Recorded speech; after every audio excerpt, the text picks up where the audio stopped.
animal. Yeah, Yes. yeah. I'll admit I saw a couple. I'll admit TikTok videos of just the amount of power equipment and all the linemen from all over the country that are already staged and they're ready. Hundreds lined up. I mean, it's amazing the amount of equipment. You'll see like Illinois Power Company. Right, like, yeah. What the hell? You'll see Utah Yeah, God bless, Power man. Supply. And they that's, come in and they don't need those people right now. No, that gives me goosebumps just thinking about all the people that have that are staging. Yeah, I've driven from Georgia to Texas, and there was I was coming home for Ike or Rita or something, and like, dude, just seeing hundreds of those companies staged up at the rest stops and on the side of the freeway, sometimes just doing a convoy stop or whatever, figuring something out. Like someone in the convoy had a flat, but they'll have 100 electrical vehicles, and it's not just one company. It's multiple states, multiple companies coming in with all those resources. Yeah. It's neat, yeah. And they're happy to do it, and I mean, they're contracted out, they're making money, but dude, they don't have to be there, and it's not the best conditions, but they are happy to do it. Yeah, God bless. Do. Yeah. So yeah. Yeah, but because I was talking to my mom about, hey, it's getting kind of late in hurricane season, right? But she reminded me that cruise, from Bayport that she went on. Of course, that was before they built the facility that they have now at the end of Bayport, which of course is no longer a cruise terminal. Some other company, but like, I think they have cars there now. It's like a car lot or something. To touch on that, my buddy, he took his parents on a cruise once, and he, picked him up. Hey, take us down. We don't want to park the car. Just take us down there. And so he picked him up. He started heading to Galveston, and they said no, the Bayport spot. And he's like, what? And they're like, yeah, Seabrook. Yeah. Or Pasadena or whatever the official city it's in, but in Bayport right there. Yeah. And he's like, what? And there was a commercial official cruise line terminal there. Yeah. So I mean, the bottom line is the Port of Houston has spent millions and millions and millions of dollars trying to be a major player in the cruise industry. Never happened.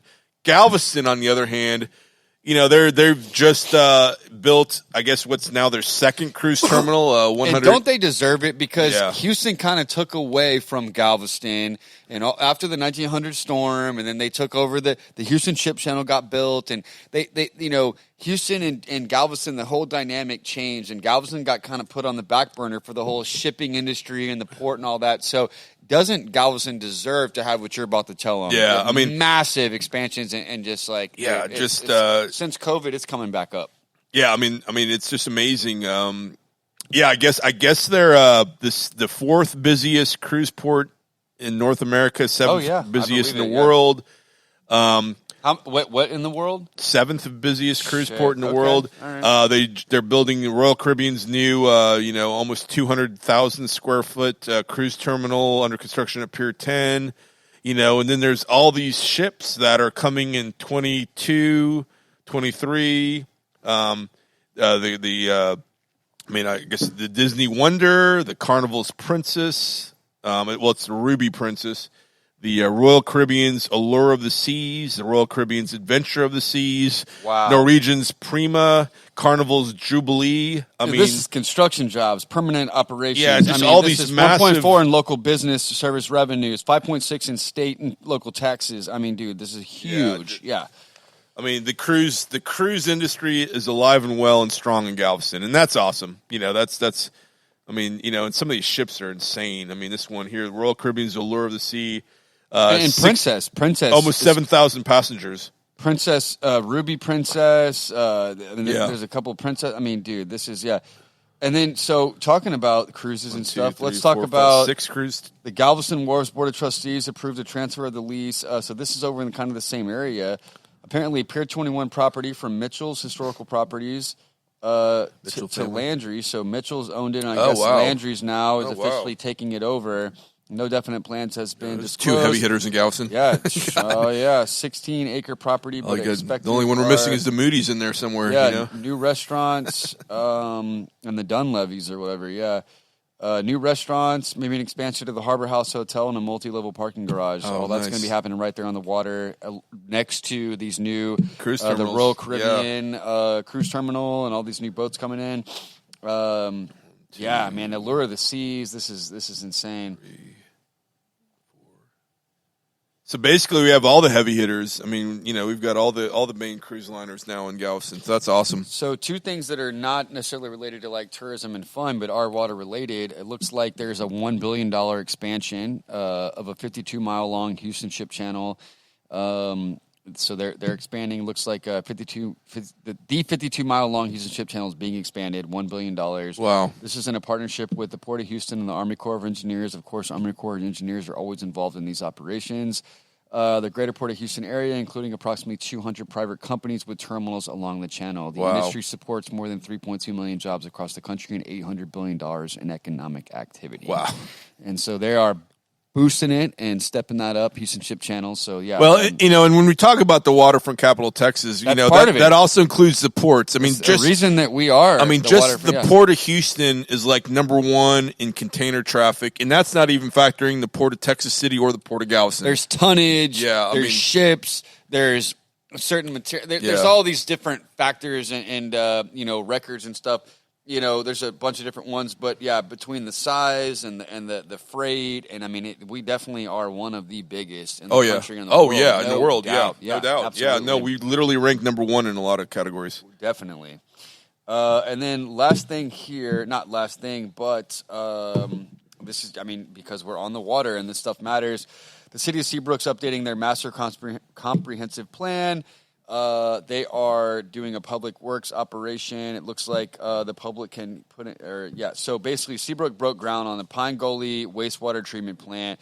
Pine Gully is an awesome park here in Seabrook on the water. They've got a pier, a fishing pier that got wiped out, I think, during a flood a few years ago. They're going to, I think, redo. But basically, it looks like they're expected to complete this project in spring of 2024. Pine Gully wastewater treatment plant. So this is something that's been needed. I know Seabrook's been talking about for a long time. Again, maybe not the fun-related water stuff, but is important to the water, getting this new treatment plant put in. So rock on for Kemah. Man, Seabrook, if you live in the area, staying with the times and upgrading their stuff and equipment to keep us all safe and help with flood retention and things like that. If you live in the area, you owe it to yourself to check out Pine Gully Park and the trails that lead. Absolutely love it. I mean, all the trails that lead, right from kind of the library there, and all that in the heart of Seabrook, and lead all the way, to Pine Gully Park. It's also the course for the annual, the St. Patrick's Day marathon every year here in Seabrook. But yeah, it's Pine Gully Park's it's just a natural treasure in this area, and all the, Seabrook's really, promotes all the nature and the trails, walking trails, jogging, and all that. But bike riding. I mean, it's just one of the cool things about this area that makes it really special. And then another thing here that's really neat, Kemah has big plans to improve the city's 57-acre nature park at 1894 Parks Oak Drive, just south of Kemah Oak subdivision. So they're improving a 57-acre nature park right there in Kemah. Man, we're so blessed. That's something about this area, that all the different nature. I mean, we have Armand Bayou, which is the largest urban nature facility in America. That place breaks records too, and you go there and it's amazing, but you're like, you don't even understand how. But there's so much there, the depth of it, you don't even understand like how important it is. Yeah, to the area, the kayaking and canoeing and the pontoon boats. Started recently. Yeah. They got the kayak tours. Got it back going up, yeah. And so that's really cool. There used to be the owl prowls, and I mean, just there's so many cool things. And Mud Lake over there. Oh yeah. So, and all that's protected and beautiful, and it's basically a swamp over there, but in a good way. What else? We are the land of the bayous too. I mean, it is bayou. So. Back to League City. John mentioned big league dreams. I don't know if you mentioned that they just put $2 million. Yeah, they're redoing it. Yeah. So I want to say that was built, man, probably at least 18 years ago or so. Probably early 2000s. Yeah, that was a maybe big deal when that came in. Oh, it's a huge deal. That really brought in a national respect for baseball in the area. I think Like that. I mean, they've really done traveling teams. I mean, it really was a destination. Really like a youth or like minor league pro spot. You know, Yeah. I mean, literally, these kids are they're, Well, it's such a. I mean, you know, they have basically replicas of some of the old parks, and there's Kinda fans like and stuff. I mean, I'll admit I haven't been there in a couple of years, so I'm not sure. You know, and I'm guessing it's probably time to refurbish some of it. Well, it looks like we need to go out there for Taste of Bay. Oh, Because okay. They've actually moved Taste of the Bay. Oh, from, really? The marina at Okay, South Shore to- okay. They're actually doing it. I guess the chamber's involved, Wow. and they're doing some new stuff. But Big League Dreams is the place for Oh, I didn't know that. Okay. Taste of the Bay coming up. Wow. So that would normally be a water-related event, but now it's going to be more of a baseball land-related event. So when I think of Big League Dreams, It's not far off the creek. yeah, I think when they had the when my wife met the Jonas Brothers. They had them come for a big special event. The place was packed, and my wife was like the official photographer for the event. She was hired by them to I've take been the pictures. official photographer for so many events. Yes, man. yes. Yeah. Yeah, but I've got a picture of her with somebody took a picture of her with the three brothers. Yeah. To get all three together. Yeah, all three. You know, Yeah, so that's actually, I'm not. At one time, they back were when more they're- together than they are Yeah, now. yeah, I guess- So that's what I mean. That yeah. was a big deal to get them at the same time. So last thing, I think water related for me, Morgan's Point. A lot of people don't know about that. Oh, yeah, but okay. Talking Barber's Cut, talking Right. Morgan's Point. Yeah, right there at the There's tip. another big mansion out there that was famous for, a bunch of rich people owned it. It was a boys' club at one point, for youth and not homeless, but what's it called? Some type of boys' home for people that, a foster's house Foster or something homes, like something that. like Yeah. that, yeah. But looks like so that same area, Morgan's Point, which a lot of people don't know about because they don't always make the drive out there. They are upgrading Grimes Park, and I know that's all water cool. related. Looks like they're putting $1.2 million into Morgan's Point at Grimes Park, located at 1415 East Main Street. They're adding a climbing tower, a slide, a zip line, Oh, wow. log steppers, a swing set. So they're really upgrading right over there. Kind of across the street, the other kind of water-related area in that LaPorte. You got Morgan's Point. That's Sylvan Beach. You got Sylvan Beach, and then you've got the Battle of San Jacinto. Oh, yeah. And the Monument Inn restaurant. Yeah. All that's water-related. So they've got a lot of water over there, too, as well. And me and John, we're not partial. We go from Lake Houston, Lake Livingston, all the way down. I mean, obviously we're in the Clear Lake area, but I mean from Lake Houston all the way down the river. Yeah. Well, we're San Jacinto, so San it's- Jacinto down to LaPorte. I mean, we're based in the waterfront capital of Texas, but we support weekends on the water no matter where. As long as there's water, absolutely. we're all for it, right? Yeah, and there's so many freshwater lakes in Houston, and between Livingston, Lake Houston, Lake Conroe, Clear Lake, Galveston, the bays, the dike. I mean, there's just the creeks. There's so much more people don't realize. And me being in the water related business, jet surf, I have just it's opened my eyes to all the. Oh wow, you got a house on the water here. I didn't even know that was on the water. Oh, there's a private lake here. Or, oh, this connects to that. I mean, there's a spring water lake right here in Seabrook. A lot of people don't even know about with 3 neighborhoods on it. Right, you know? right, I mean, yeah, Clearwater Estates, so many And Lake little Midja, watering yeah. holes and places to enjoy the water around here that you don't even know about. There might be a 12-acre pond with just 4 houses on it, or 27 houses on a private ski lake or Bay Area.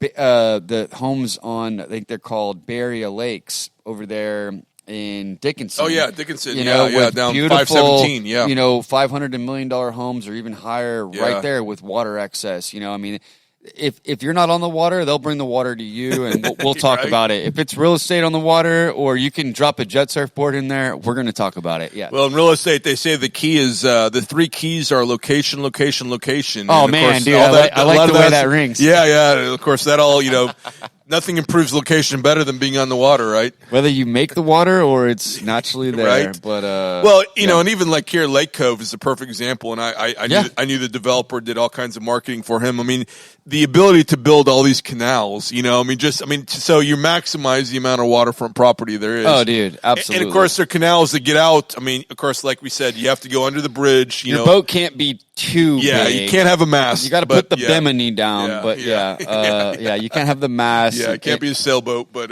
you know, to be honest, it's probably not a boat that's going to go out of the Gulf. Yeah, probably not. You yeah, can still have a Gulf-worthy boat, but you're not going out of the Gulf if you live in Lake in some of these neighborhoods that are north of NASA Parkway. Yeah, we have to go underneath a You're going to have to keep your boat at an official marina.